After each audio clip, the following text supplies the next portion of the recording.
there is this discussion right now.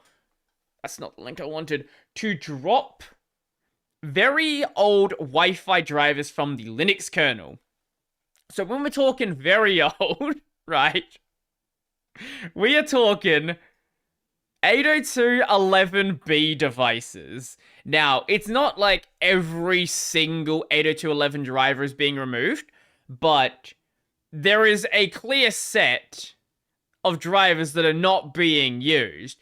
So they probably just don't belong in the kernel. Now, the funny thing about this is the people maintaining the Wi-Fi part of the kernel don't actually know if some of these drivers work. Obviously, they worked back when the drivers were written.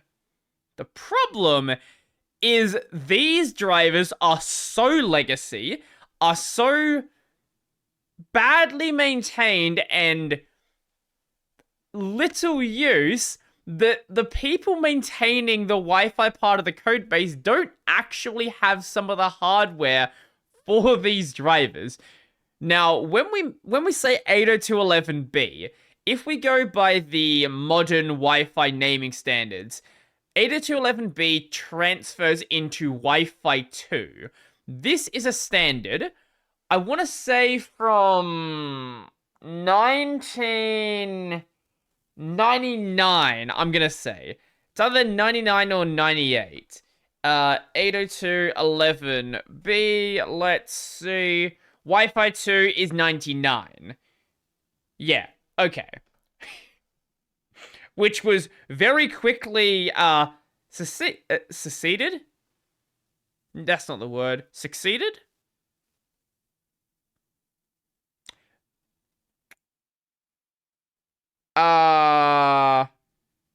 Made not important. I'm blanking on words. By Wi-Fi 3, which is now 802.11... Oh, Wi-Fi 3, which was 802.11g in 2003, and 802.11a in 1999. So 802.11a was a 5 gigahertz standard, 802.11b was a 2.4 gigahertz standard, and yeah, A was up to 6 megabit.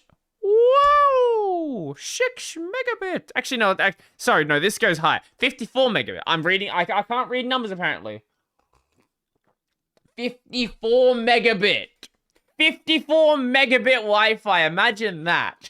Now, for context, the newest standard, which has not been deployed yet, is Wi-Fi 7 802.11be. This is 1376 megabit to 46,120.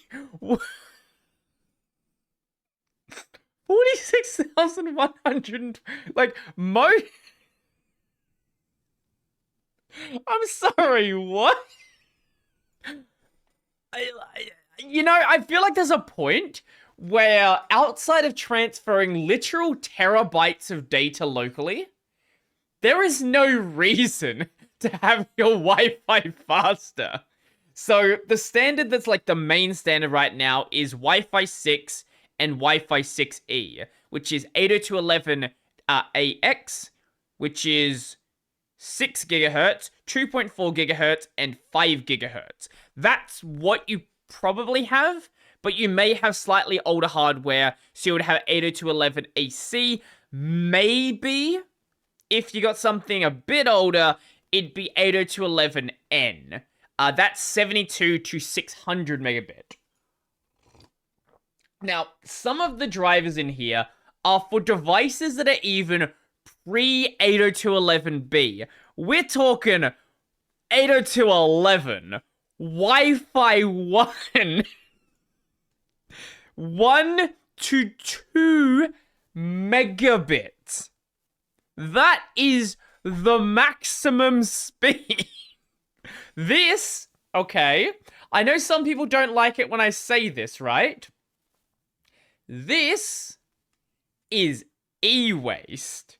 Now, it might be e-waste that still functions. It powers on. But it's e-waste. Like, if you have a... What's a good comparative example? If you have a a plasma TV will say, don't use it. Get a different TV. Whether it's go older and get a CRT, or go newer and get anything else. Plasma is a terrible standard. And 802.11 no letter is also a terrible standard in anything past 1999, because everything after it was better. Now, some of these devices are so old, we're talking like, we're talking standards to plug these devices in that don't exist anymore. This is a PC card, or a PCMCIA. I don't know the last time a computer was built with a PC card port. Probably around the time that, like, the ThinkPads that are really popular amongst, like, FSF people were built from. Like, 2005. Another one is there's a couple of ISA cards in here. Once again, I don't know the last time we'll say desktop, a desktop computer was built with an ISA port. Now, I will be fair to ISA, okay? Because I know someone's going to say this. ISA does still see some, like, industrial use. ISA is a 42-year-old standard. However, like the i486 and like the i386, it's a 40-year-old standard that still has systems deployed right now that still exist. So it still has, there's actually still modern, there are modern ISA cards. There are modern ISA cards with USB ports, along with single board computers and SATA. Like, there are modern ISA cards. There are modern ISA, like, conversion, like, port conversion cards. Like, you can use ISA on a modern system. You don't have an ISA port, for the record. You're gonna need an expansion slot for this. Oh, expansion card for this, but, like, ISA still sees use. These Wi-Fi cards don't see use, though. And if you happen to be using one of these really old drivers that you shouldn't be using, just at least upgrade to, like, 802.11g, like Wi-Fi 3, bare minimum. If you happen to be using one of these ancient cards, send an email up to the Wi-Fi maintainers of the kernel, and they will re-add the driver into the kernel, because that's the main reason why they're removing it. They don't think anybody uses these drivers, and they don't want to maintain them. And they don't have the hardware to maintain them anyway, so...